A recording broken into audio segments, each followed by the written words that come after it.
Guy, how many people have you interviewed in your life?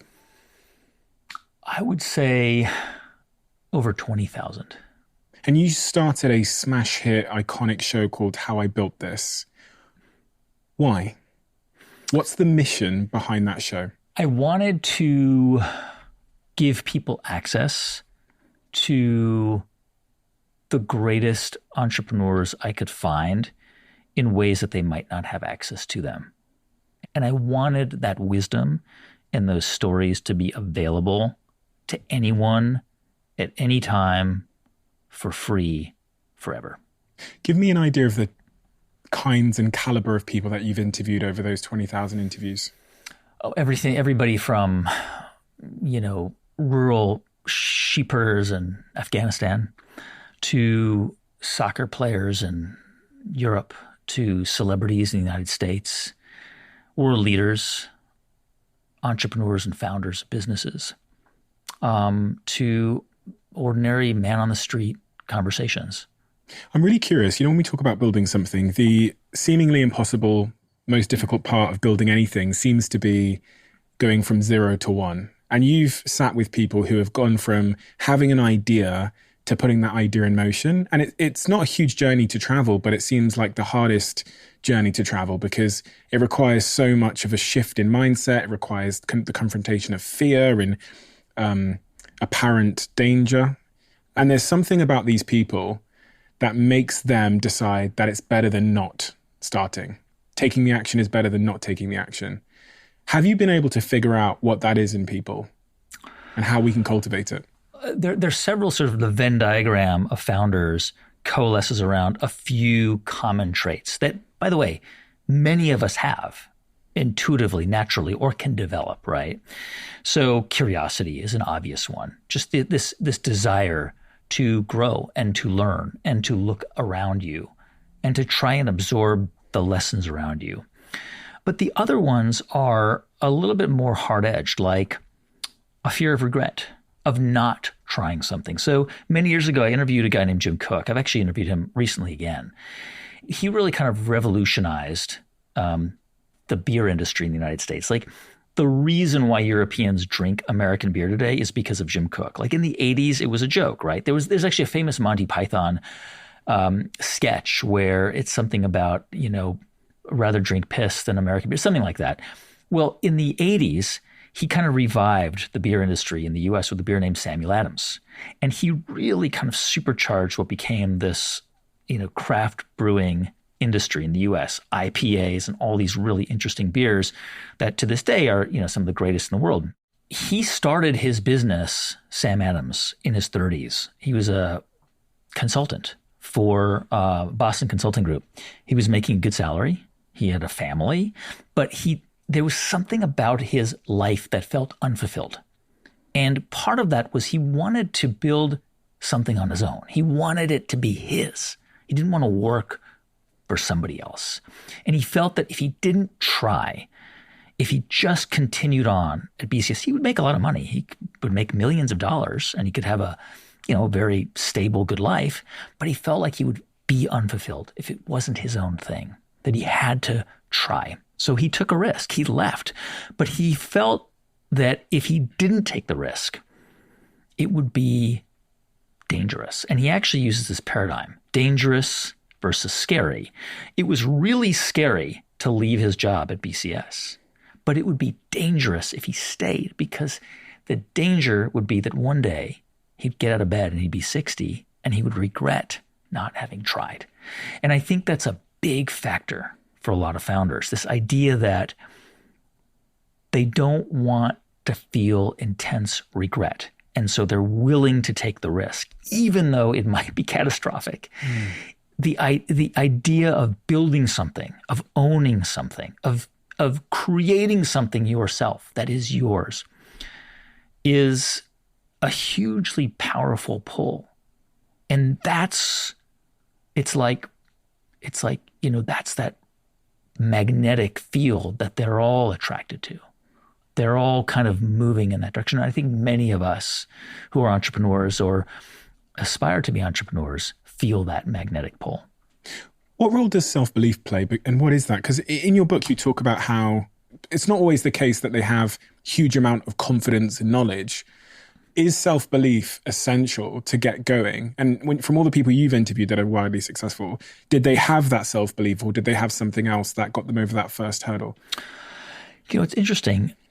Sometimes there are people who are born sort of, they have this kind of this natural confidence. And you know people like that. You've met them, right? People that just seem to exude confidence and self-assurance.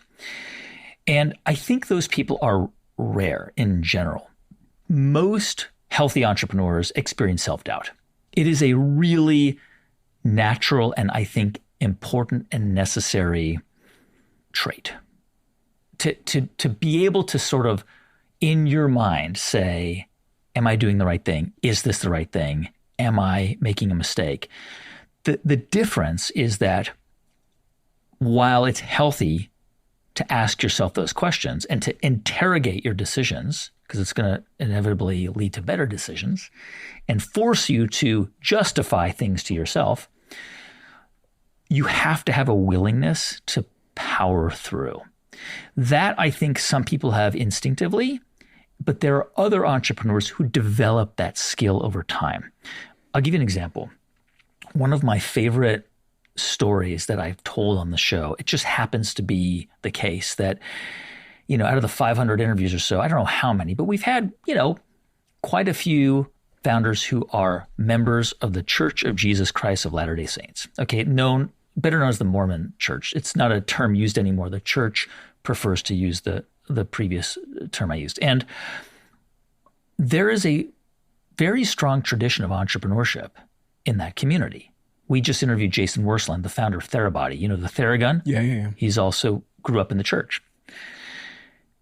And I always wondered, what is it about these members of the church and the connection to entrepreneurship? Well, virtually every young Mormon member of the church at 18 goes on a mission. They're sent somewhere around the world with Books of Mormon, with a suit, bicycles, and they go door to door to door to door in every country around the world, preaching the Book of Mormon. Now, 99 out of 100 houses that you knock your door on, you knock on their door, slam in your face. But one door will open. And after 2 years of having 99% of the door slammed in your face, you understand that it doesn't matter. You're just going for that one door. And they come back to the United States and they've developed this incredibly thick skin. They have withstood all of these no's for 2 years. And so when they go to start a business, whether it's Cotopaxi, Davis Smith, or JetBlue, David Neeleman, or Joel Clark, Kodiak Cakes, or Jason Wersland, Therabody, Theragun, they've heard no for so long on these missions that starting a business seems like a piece of cake because now they know that all they need to do is withstand those no's. And no happens to be the most important word that an entrepreneur will ever hear. And I guess they also know how yes happens. Yeah. And I think that's like, as you were saying, I was thinking about a lot of young people will say to me, Steve, I've tried to get the job. I've tried to start the business. I sent 10 emails. Yeah. And they assumed that the 10 emails or the 5 emails to the job they wanted would be enough to get it. But in that case, with the members of the Church of Latter-day Saints, they know that no comes anywhere between 1 in 100. No is the default. Yeah. You expect no. Sorry, they know that yes comes anywhere between Correct. 1 in 100. Yes, yeah, exactly. Yeah. There's a great story that I came across recently, and it was an interview I did with a guy named Isaac Larian. Isaac is the owner of the largest privately owned toy company in North America called MGA. In the year 2000, he launched a doll called the Bratz doll, Bratz. And that doll was the first doll to challenge Barbie. Barbie had like 90% market share in 2000. And within 3 years, Barbie's market share went down like 30%. Bratz became a $3 billion a year brand. It's an amazing story. Now rewind back to the early 70s. He comes to the United States from Iran, penniless, $200-300 in his pocket, no English, to Los Angeles. He came here to Los Angeles, where we're talking. And he worked as a waiter. Eventually, he started to import cheap consumer electronics from Japan in the early 80s and sell them to independent electronic stores. So what he would do is he'd go to Japan with a suitcase, he'd buy a Sony Walkman, stuff his suitcase with Sony Walkman, come back to LA and sell them for a 40% markup to consumer electronic stores. Eventually, he got successful enough that he could bring in shipping containers full of these Walkman, right? By 1985, 86, he was doing $4 or $5 million a year in revenue. So he had a significant business importing Japanese consumer electronics and selling them locally in the US. He's on a trip to Japan in 1986, and he sees children playing these things called Game & Watch. It was a rectangular game with an LED screen and 2 buttons, and it was a craze all over Japan. And he said to himself, I got to sell these in the US. So he gets on a train to Kyoto, takes a bullet train to Kyoto, which is where Nintendo's headquarters are. He goes to Nintendo headquarters and he asks the receptionist to meet with the head of export. And she looks at him and she says, I'm sorry, I think his name is Mr. Kobayashi. I don't remember the exact name, but she said, he's not available. You have to book an appointment with him 3-4 months in advance. Isaac says, look, I'm here in Kyoto just for the day. Can I just have 5 minutes with him? She said, impossible. So he says, now remember, he's got a successful business, $5-6 million business. He says, I will wait here in the reception. And when he comes out for lunch, can you point him out?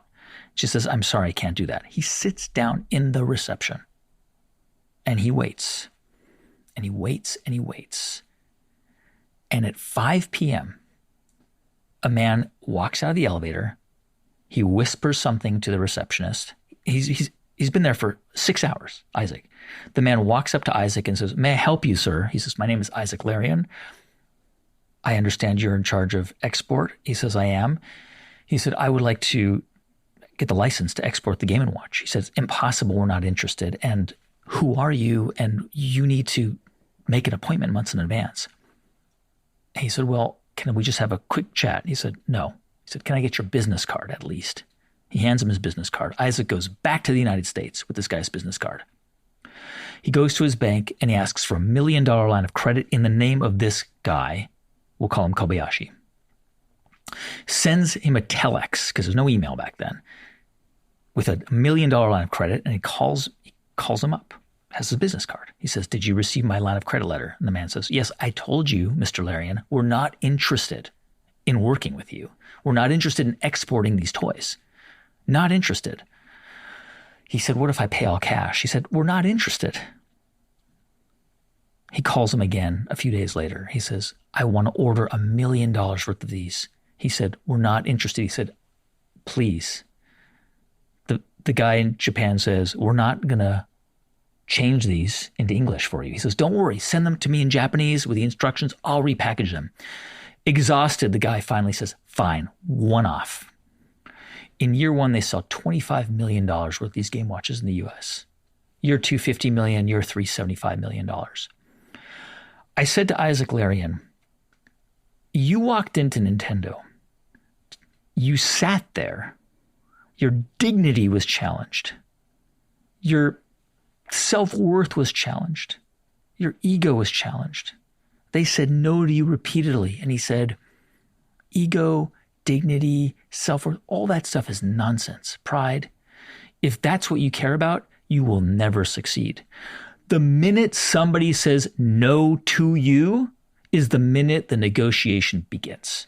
And that's how I run my business. And that's how I have become the entrepreneur I've become. He's a multi-billionaire today. And it's an amazing example of why that word no is so powerful. Some people naturally can withstand it. Some people have to develop the skill that it takes, like those Mormon missionaries, to hear no hundreds, thousands of times before they have that thick skin and they can break through. So interesting, so powerful, and a wonderful reframing of what that moment of rejection means that everyone will go through. And when I think about these other entrepreneurs I've sat and spoken to who end up getting to where he got to, some of them have to take what I call no man's land, where they start something, It appears that no one cares. They do that thing for 5 years, sometimes 10 years. It doesn't appear that anybody cares. And then, I don't know, the world conspires or luck shows up or timing happens and that person has liftoff. Yeah. That's also a sort of similar path. Have you seen that in any of the people you've interviewed and the stories you've seen? And what is the driving force that pushes someone through no man's land for a couple of years, 3, 4, 5, 6, 7 years when it's not working, but they have the something to persist regardless?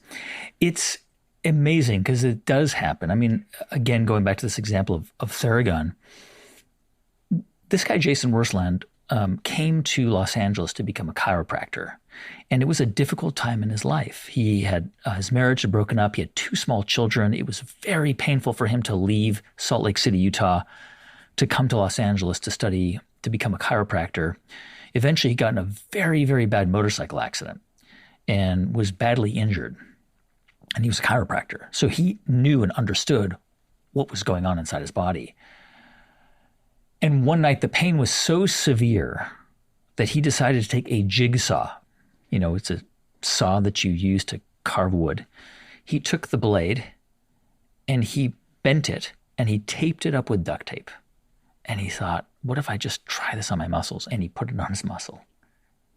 And it started to pulse on his muscle. And it actually felt pretty good. That percussive feeling started to give him relief. And over the next several months, he started to experiment with this on his patients until it got to a point where people said, hey, you're onto something here.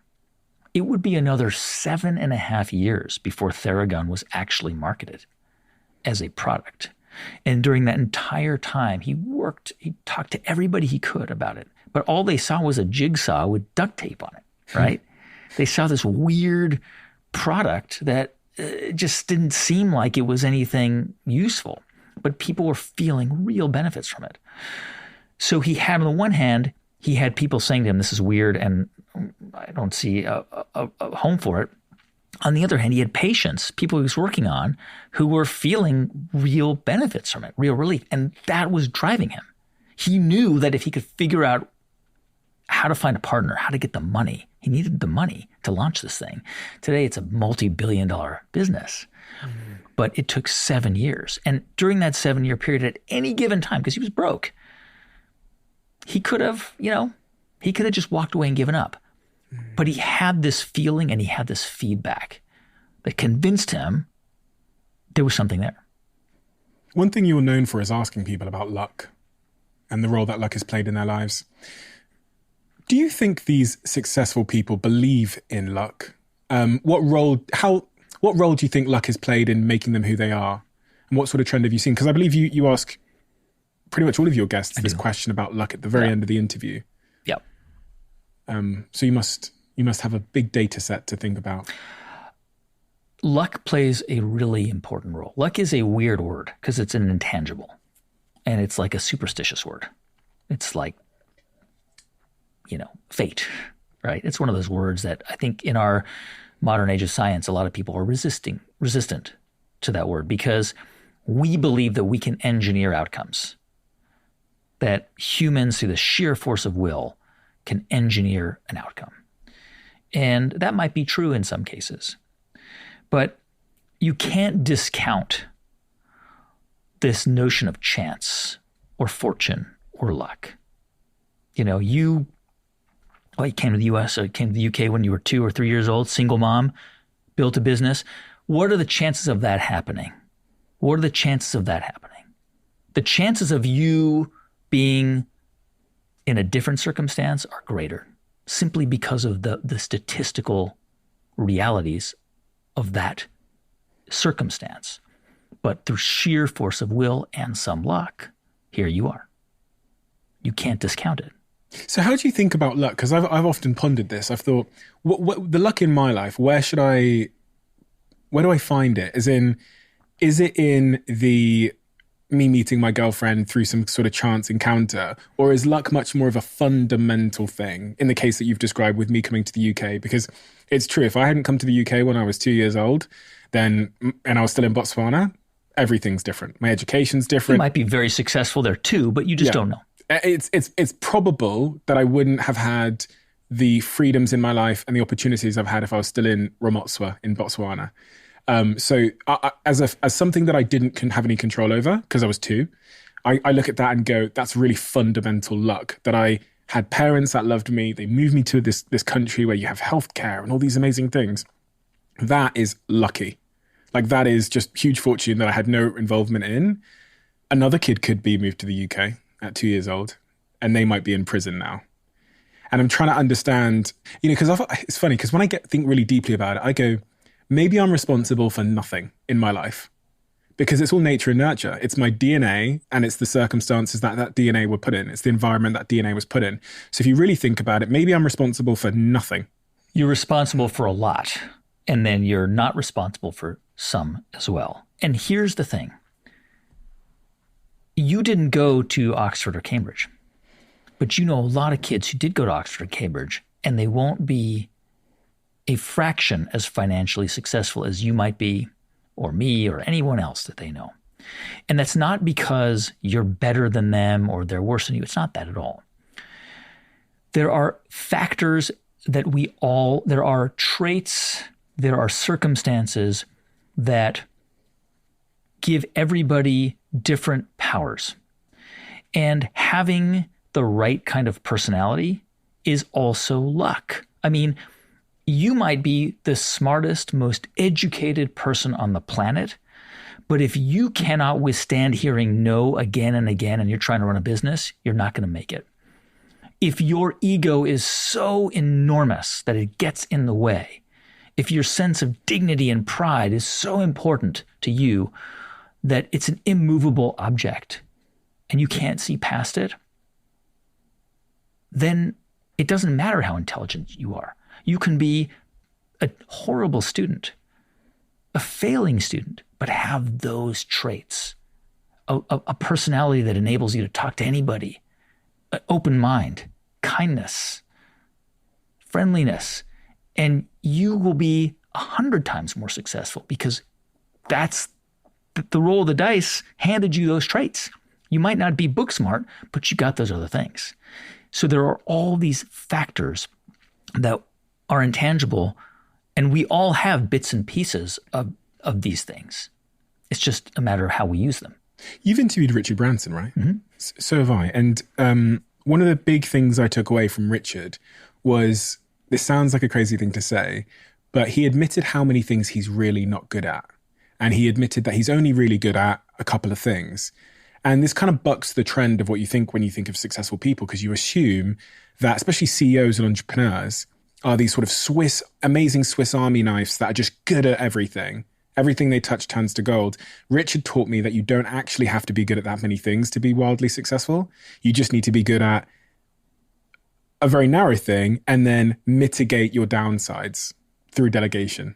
But that's what he's good at. Yeah. That's his talent. Richard Branson's talent is in spotting talent in others and empowering them to go out and build and trusting them. I did a show for many years called Wisdom from the Top. You can still hear it. It's available on podcasts. And that show was a CEO show. I interviewed CEOs.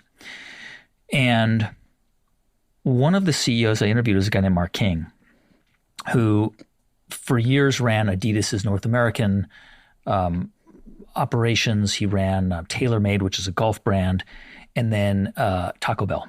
He was the CEO of Taco Bell. And Mark King made this exact point. He said, I'm not the smartest guy in the room. I'm not the most intellectual. I'm not, the most capable and competent when it comes to, but I'm really good at finding the people with the answers. I don't have the answers most of the time, but I'm really good at finding the people who can get the answers. And that is what a great leader can do. CEO or founder or entrepreneur. It's figuring out who can find the answers and inspiring them to gather around you. This is one of the things I've learned really late in my business career. I say really late, but I mean, I learned it probably at 28. And then for the last 3 years, it's been front of mind, is that the game I'm playing as a founder and an entrepreneur isn't how smart am I and how hard do I work. It's about realizing that I'm a recruitment company. Every business I start is a recruitment company. And I have this like really crazy analogy I sometimes use where I say to people, if you had hired Elon Musk and got the best out of him, right? So hired him and got the best out of him, you would be worth trillions. Theoretically, you would be. If you'd hired Steve Jobs and got the best out of him, you would have created an Apple or something else or a Pixar. And if you think through that, though it's an extreme, largely impossible lens to think through, it illuminates the fact that much of the job of a founder is to find these exceptional people and get the best out of them. That is like the easiest path to value creation versus hoping that you can become the best at design and computer programming and all of these kinds of things. And honestly, in my life, it's been like this really big fundamental reframe, which has caused me to reallocate my time. Where now I'd say I spend 20 hours a week on recruitment. Whereas before, I might have spent half an hour. Right. And this is why I asked you earlier about like people, talent, and how important that is to the game of building a company, which by definition is a group of people. And what you've seen in great founders there. Have you ever spoken to Walter Isaacson? No. That's the guy that used to follow Steve Jobs. Yes, of course. I know. Yeah. He's a brilliant writer. Yeah, I haven't. Yeah, he talks a lot about how Steve Jobs was exceptional at that. And I remember him saying that before Steve Jobs died, he asked him in his backyard, what is the thing in your life that you've built? What is the product that you're most proud of? And Walter responded, the team. Yeah. And I see that now in great entrepreneurs. I see how obsessed they are with culture and people. Yes. I mean, as Peter Lynch says, culture, eats strategy for breakfast, right? What is culture in your view? I think culture is, it's many things. It's a common mission. It's a belief in a way of doing things, not in the way that there's only one way, but a way, which could mean innovation, risk-taking, but a shared belief in a common mission, right?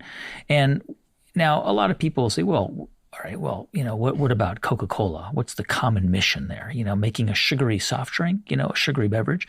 And I would venture to say that if you talk to somebody who worked for a company like Coca-Cola, they would have probably generally a common vision or a common view of why they do what they do.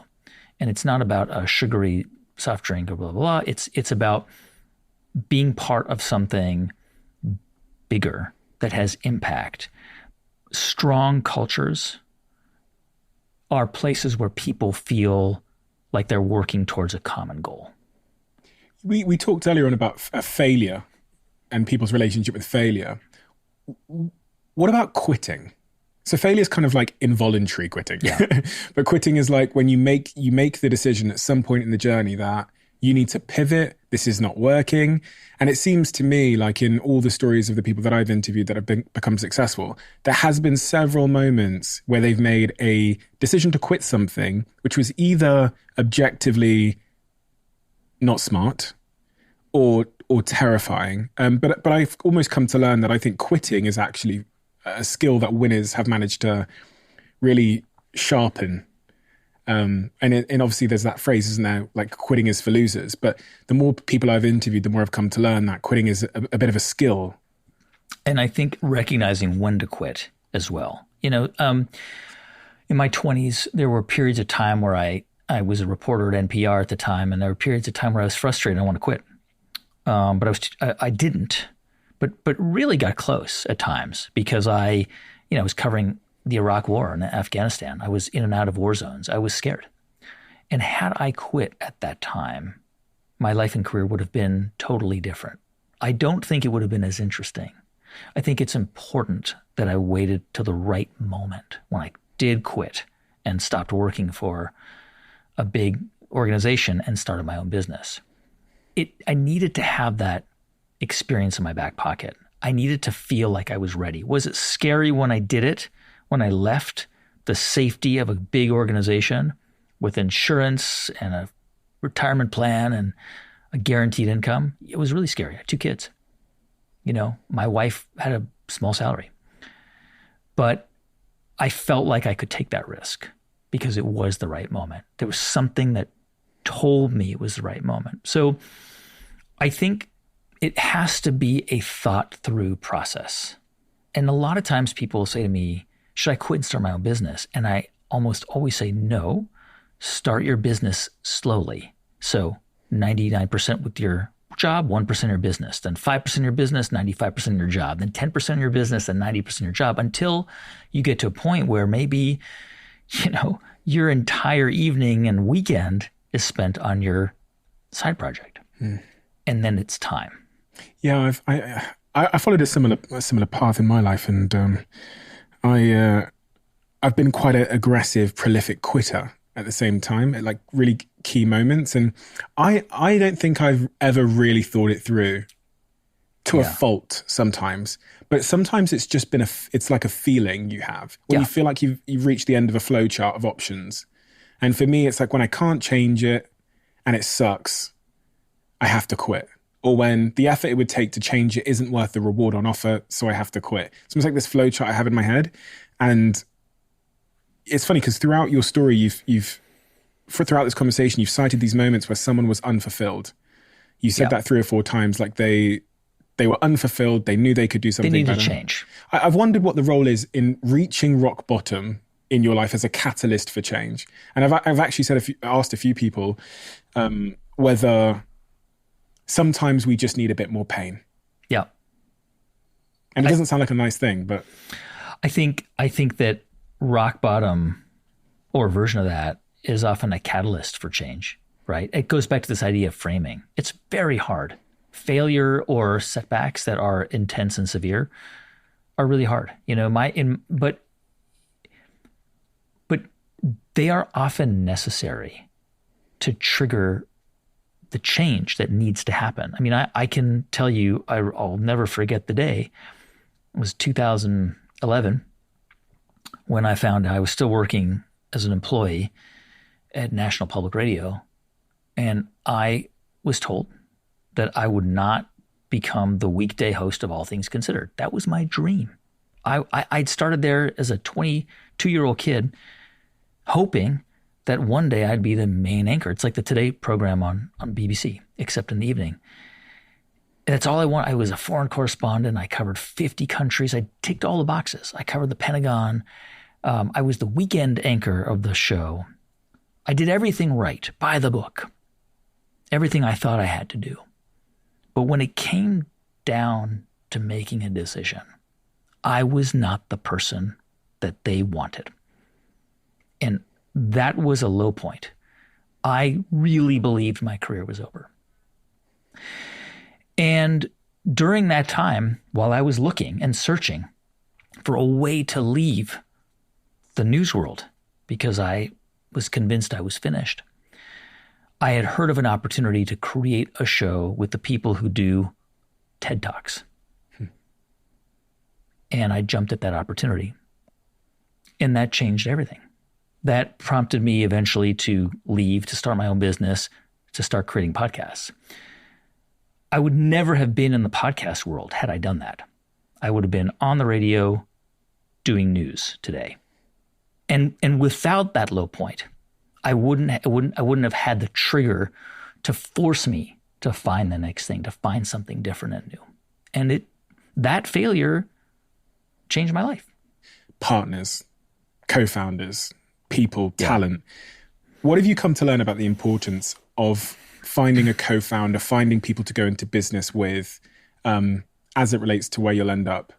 I'll be 50 this year.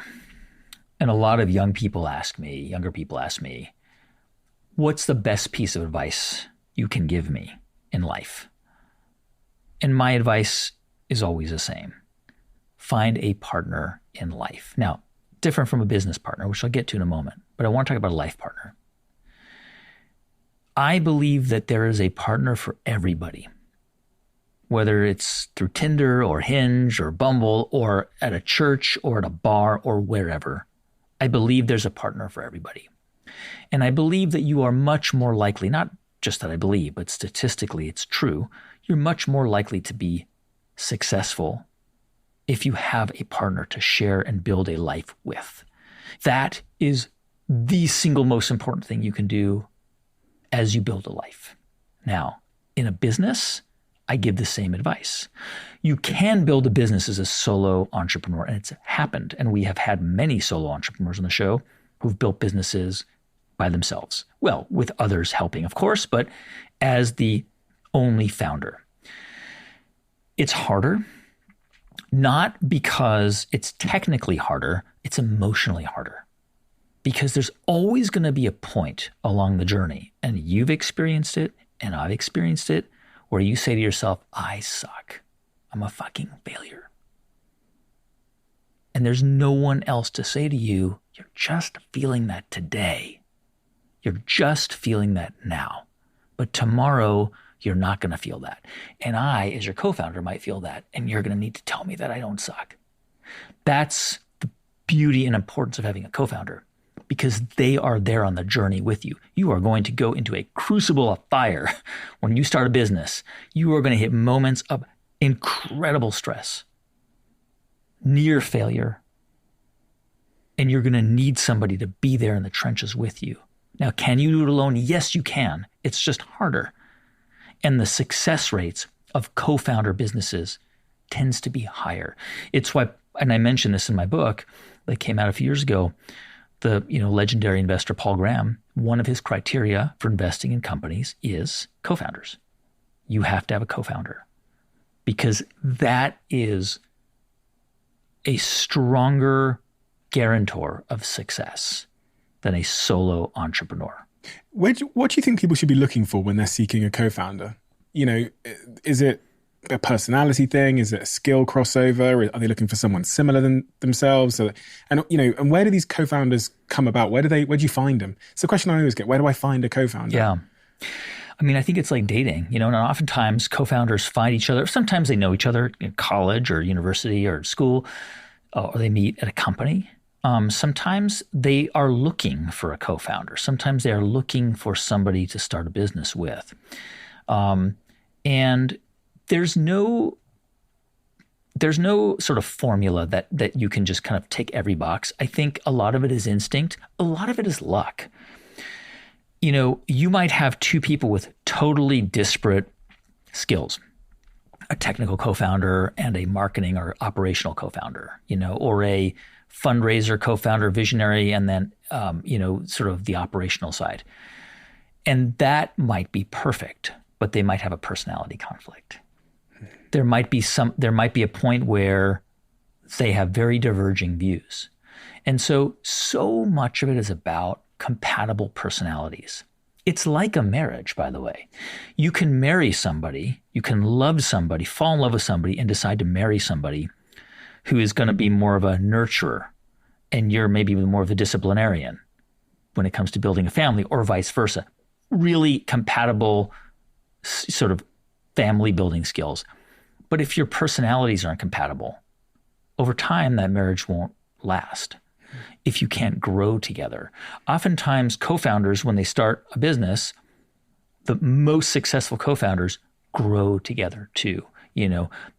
They start a business and then they grow it together, and it becomes stronger over time because they also grow together. They also learn mistakes together and figure out how to recover from those mistakes together. And in some cases, had a failed business before. We just had an episode of our show with the founders of a breakfast cereal called Magic Spoon.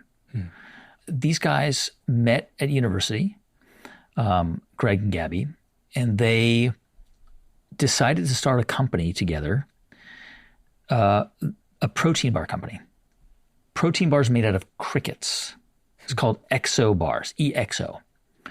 And it was an amazing idea because crickets are very nutritionally dense, high protein, really good for the environment, don't require a lot of water. You can turn them into a tasteless powder. And they really pursued this business for 7-8 years together. And the business failed for obvious reasons, which is we're in our society in the United States, in the West, we're not yet ready to consume insects. There's a psychological barrier. So that could have been the end of their partnership. But they decided that they wanted to continue building something together because they believed in each other and they moved on to a completely different product, also high in protein, but breakfast cereal. High protein, no sugar, low in carbohydrates. So a keto kind of brand of breakfast cereal, which is now, in 20,000 grocery stores in the United States, and may even be in the UK. But that's an example of a partnership where they failed together, but which allowed them to then build something that saw success. One of the other sort of central questions I get as it relates to that starting phase is people are currently working in a full-time job. They have an idea, but they're not sure how to pivot from the full-time job to the idea. Do they quit their job and then pursue the idea? Do they stay in their job and do it that sort of conundrum of how I go from idea to execution while I'm in a full-time job that I need to keep the lights on. You talk a little bit about this in your book as well, this idea of how you leave your comfort zone safely. Yeah, I mean, of course, it depends on the company. If you're coming up with a technology and you're working at Google, it's probably a better idea to quit first, because otherwise Google is going to claim ownership, over that idea. And many companies operate that way, where they'll argue that, well, if you work for the company and you have an idea, we own it. So there are examples where you want to leave the company, but we have had so many examples on how I built this of founders who have kept their day job while pursuing this other idea, because they had to pay their bills, they had to feed their families. We did a story a couple of years ago. This is actually a UK-based company, and it's an amazing story. It's a story of a guy named Christian Tapaninaho, who is from Finland, and his wife Darina, who's Scottish. And they were both sort of educational consultants in the UK. They met at college, and they had like an educational consultancy, and they had various jobs. But Christian was a tinkerer, and he dreamed of building something. He wasn't sure what it was. It happens that he was a home cook, and he had a problem, because this is where all great businesses start. I have a problem, and maybe other people have that problem. And if lots of people have that problem, maybe I can solve it. Well, his problem was he couldn't cook a pizza at home. Why couldn't you cook a pizza at home? It has to be really hot. That's how you get those beautiful, crusty Neapolitan pizzas with the blackened crust, because they cook for a minute at very high heat. Home ovens don't go that hot. What did he do? He started to pound some metal together, and he built his own pizza oven that was wood-fired. Well, today that pizza oven is Uni Pizza Ovens, one of the best-selling pizza ovens, home pizza ovens in the world. They're between $300 and $500. They're pretty affordable. They've got wood versions, they've got gas, propane gas, they've got an electric version. These guys kept their day jobs years into building this company because they didn't know if it was gonna work or not. That's a billion-dollar company. An example of somebody who really didn't, had one foot in one place and one foot in the other place. And once this other thing was real, they felt that they could take the leap and go for it. So here's the thing. A lot of people assume that entrepreneurs are these kamikazes. YOLO, I'm going to jump out of an airplane, no parachute, and go for it. And that's a myth, actually. There are some who are like that, But in general, most entrepreneurs calculate the risk. So they do take risks, but we all take risks every day. It's that they mitigate those risks by in different ways. So in the case of Uni, yes, I'm going to keep my day job for a little while and build this thing. And then it is a risk to jump out of my day job and to pursue this full time, but it seems now I can see where this is heading. And that's the moment where you can take that leap. It's interesting as well, because that story doesn't fit the mold because there was a lot of patience. And the patience seemed to come from someone that was really focused on actually solving a problem versus getting rich. And someone that's focused on getting rich would have taken a much more kamikaze approach, I think, than someone who was really just focused on a problem they genuinely wanted to solve. And you said, it ended up being the best pizza oven. And it's probably because he was so focused on as I said, that he was so focused on solving the problem that he spent, I don't know, 5, 6, 7 years making the best pizza oven and worried later about whether people would want it or whether they would make him rich from creating it. But typically it's the other way around. With entrepreneurs that come up to me when I'm in the gym or in the street, the focus and the priority is clearly, how do I get rich? I'm thinking of selling this, or I'm thinking of selling this. And I guess this brings up the question, like the role of passion and genuine curiosity in creating truly valuable things that the world then makes you rich or remunerates you for. So there's nothing wrong with wanting to be rich. There's nothing wrong with wanting to make lots of money. It's an engine that powers innovation, right? I mean, incentives breed innovation. And so there's a reason why, the United States, for example, is, one of the most, if not the most entrepreneurial society in modern history, because there are incentives to grow your business.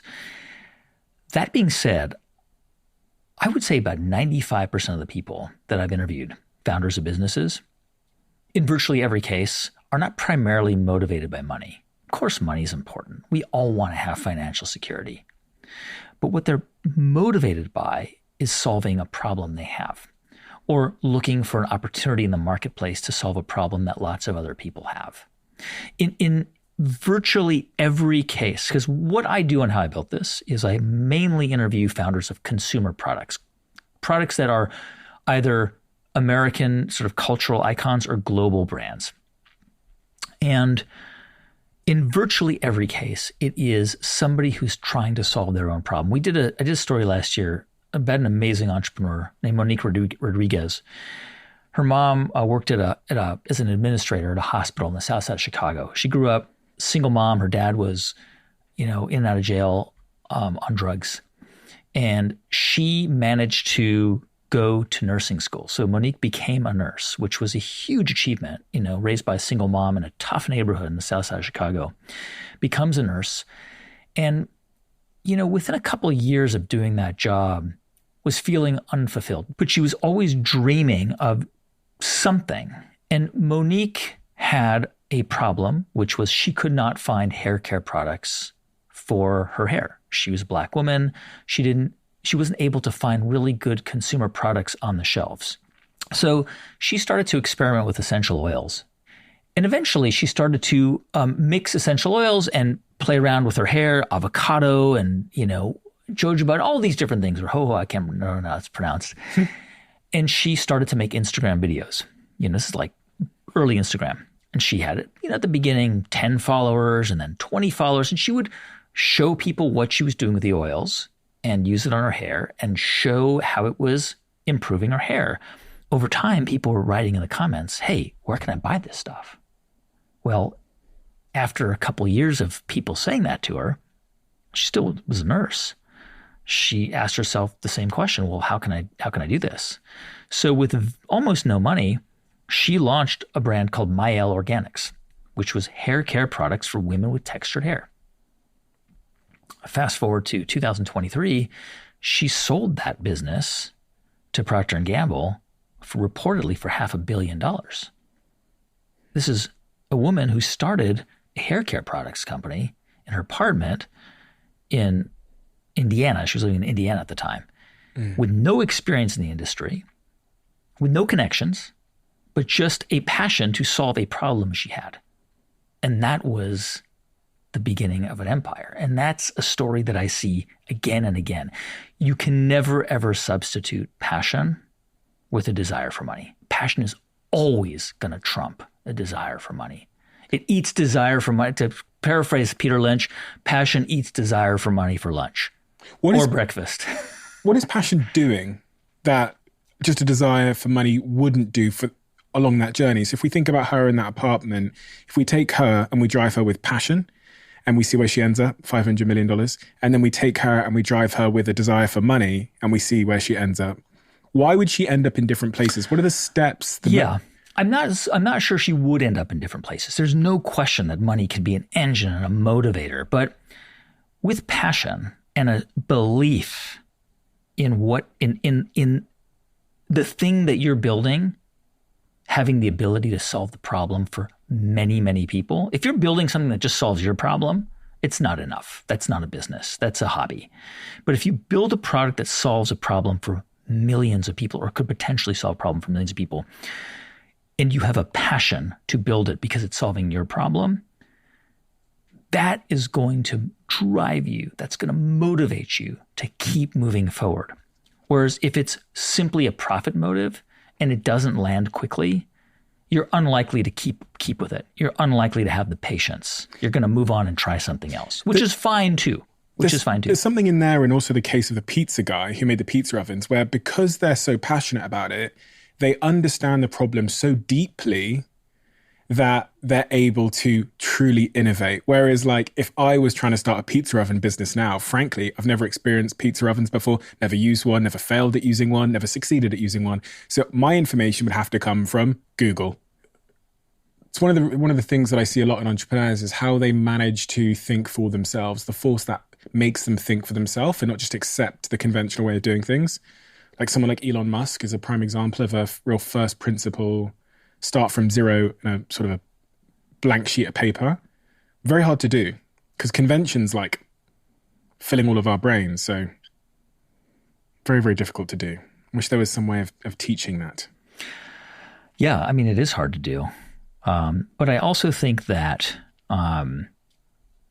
part of the process and part of building something is a willingness, not a desire, not a hope, not the enjoyment of, but a willingness to experience failure. That's really hard. Elon Musk has experienced a lot of failure. I mean, put aside, his quirks and, his, I think, challenging parts to him. There's no single person on the planet who I believe who's had a bigger impact on reducing climate emissions. I mean, say what you want to about him, but between solar power and cars that are emissions free, he has had a bigger impact on global climate emissions than virtually any other individual on Earth, which is quite a remarkable thing if you think about it, because a lot of people really hate him. But at the same time, he's had a huge impact on the climate. He's also had a lot of failure. We did the story of PayPal on the show many years ago and told it in great detail. Max Levchin really was the creator of PayPal. He's now the founder of a firm. And Max Levchin and Peter Thiel started PayPal. Elon Musk had X.com. They merged into PayPal, and they actually kicked Elon Musk out of the company. And Max Levchin tells the story about the day the board kicked him out as the head of the company, and Elon was crushed, Tesla, for the first, 16 years of its life, was a money-losing business. Nobody believed in it. And I think part of his bravado and part of his, I think, maybe part of who he is today comes from those scars of people not believing in him. I think that he also was and still is prepared for failure. I mean, when a rocket launches and fails, he doesn't like it, but he moves on and he continues. I did an interview not that long ago with Hilary Swank. She was 17 or 16 when she came to Los Angeles with her mother from Washington State to become an actor. Literally penniless. They literally slept in her mom's car for weeks at a time while she went to high school and then auditions. I mean, they had no money. She went to audition after audition, would get bit parts here and there. Only at the age of 25 did she get a breakthrough role on Beverly Hills 90210. And it was in the 90s. It was the height of that show's popularity, and she finally gets a recurring role on a television show. It's a massive breakthrough. What happens? 16 episodes in, they kill her character. Her contract is done. She's out of work. Her entire career blows up and she's finished. And she was devastated at the time. She thought her career was over because that was the ticket to cruising altitude in Hollywood. A couple weeks later, her agent calls her and says, "Hey, there's an indie film. They're doing an open audition. It's not a lot of money, but it's something. Why don't you go do it?" for an audition. This is a small indie crew. She auditions for the role. And she gets it. She gets offered the role. And it's going to pay her nothing. She's going to make like $3,000 to $5,000 on this film. But she has no other options. And she had the time because she wasn't doing 90210 anymore. So she could actually do this role. Well, the role was as Brandon Tina. The film was Boys Don't Cry. She was nominated for the Academy Award, became one of the youngest nominees and then winners of the Academy Award that year, and was catapulted into global stardom. And then a few years later won her second Academy Award as Best Actress, in the company of Meryl Streep and Sally Field and a few others. I mean, an amazing story. Had she not had that failure on 90210, or what felt like a failure at the time, she would never have had the opportunity to audition for this film. What can we learn from these stories and these people?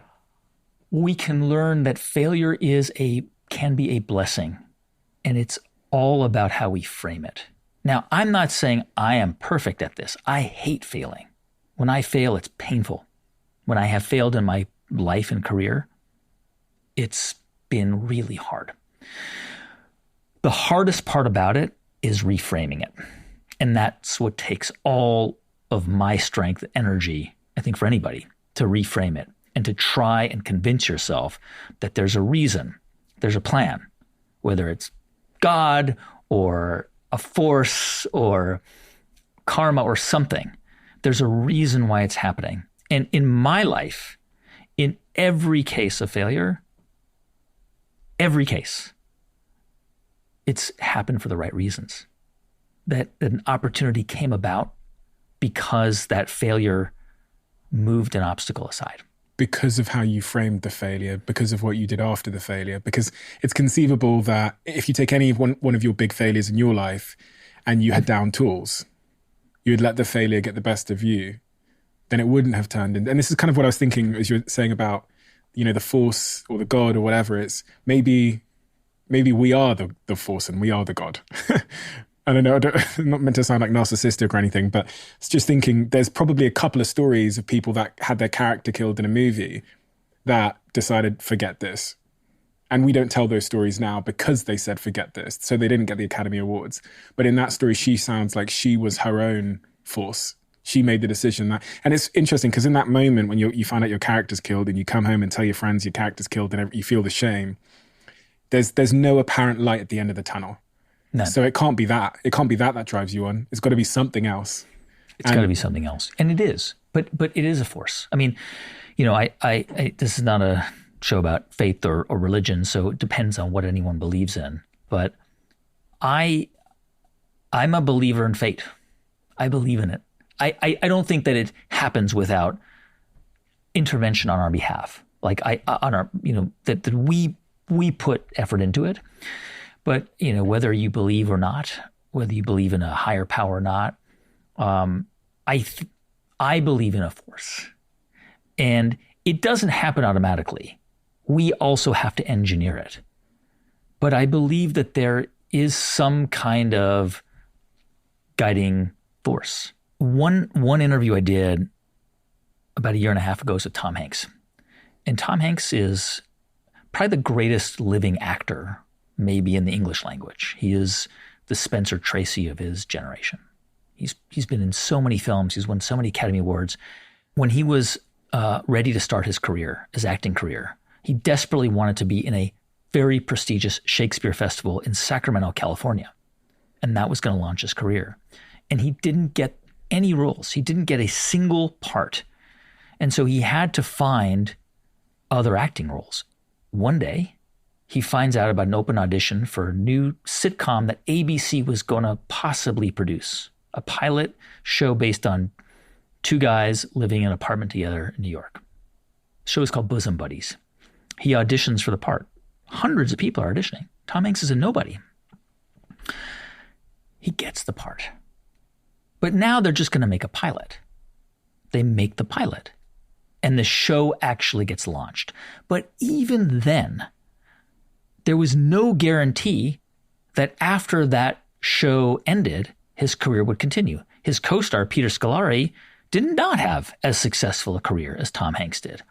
Tom Hanks was on that show, Bosom Buddies, for a few years. It was moderately successful, but he became this superstar. And his career began as a series of failures. And so part of it is his own will, the sheer will of just keeping on. Part of it is fate. Part of it is luck. Part of it is God, or whatever you want to call it. There's something there that said to him, these failures are going to be important for you. You're going to need them in order to get to the next place. What are you thinking about this subject of work-life balance? You know, you've interviewed a lot of very successful people, billionaires. They apparently have it all as it relates to sort of material success. But it must have sort of illuminated the sacrifices they've made in other areas of their life. What have you come to learn is most important, and what is the warning that you might pass down the ladder to other people that are looking up and thinking, I want to be a billionaire like Richard Branson or someone else that's wildly successful? I mean, there's always the perception that we have, or outsiders have, of the founder, and the internal perception that, within the family, right? And so we saw Steve Jobs differently than Steve Jobs' family saw him. I think he was loving father and partner, and was seen not as Steve Jobs the founder, but Steve Jobs the dad. There's no question that in many examples, in many interviews I've done, the sacrifices that the founders have made to build their businesses have meant that their personal lives have been challenging. Their marriages have collapsed. They've had difficult relationships with their children. It's happened for sure. Is this a big regret you see in the people that you've spoken to? Sometimes. I think sometimes there's some cases where there's a bit of regret around that, around missing big chunks of their kids' lives. Isaac Larian, who's a wonderful man and very close with his kids, he, because of the success of the Bratz dolls and the threat that it posed to Mattel, he became the subject of endless lawsuits and then counter lawsuits with Mattel. So he was wrapped up and tied up in court cases with Mattel, the maker of Barbie, for virtually a decade. When he finally won on appeal, the last judgment, I think he won about $300 million on judgment against Mattel. His son was asked by a reporter, "Aren't you so happy that your dad won?" And he said, "I'm sad because I didn't have my dad around for 10 years because he was wrapped up in this trial, And it's, and of course, Isaac was, there for his family. But the point is that there are massive sacrifices, And in my case, in a much smaller version of a business I run, I have always wanted to be, and I've always tried to be there for every sports game, for every school event, for every parent-teacher conference.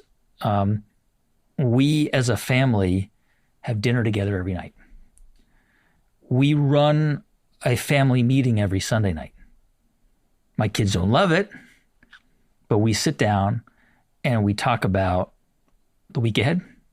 We talk about our goals for the week. We go over, it's just going to sound a little earnest, but we have a codified list of our family values that we wrote down. We all, 4 of us, wrote them down and decided what our family is. What kind of things are on there?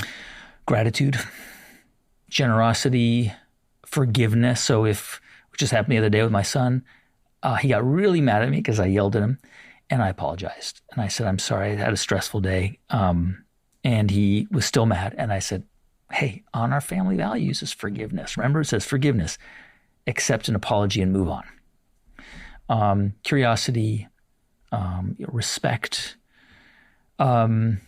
taking responsibility. There's value in reminding yourself about the things that you aspire to be. And I think in the case of a family, it's to build a strong family, it takes work and commitment and time. And that means that you're going to sacrifice other things in order to achieve that. Why are you still doing what you're doing? Because if you're 15, almost 15 years in, right? Into how I built this, we're 8. Been podcasting. Yeah. 2012 I started. Yeah. I mean, I am really privileged because I get to learn every day. I get to learn from people that I talk to and exchange ideas with people. And I'm essentially have created a life for myself where I earn a living from learning, which is an amazing place to be. Every day is different. And what motivates what I do is, going back to the beginning of our conversation, is knowing that I can create something of value for people for free.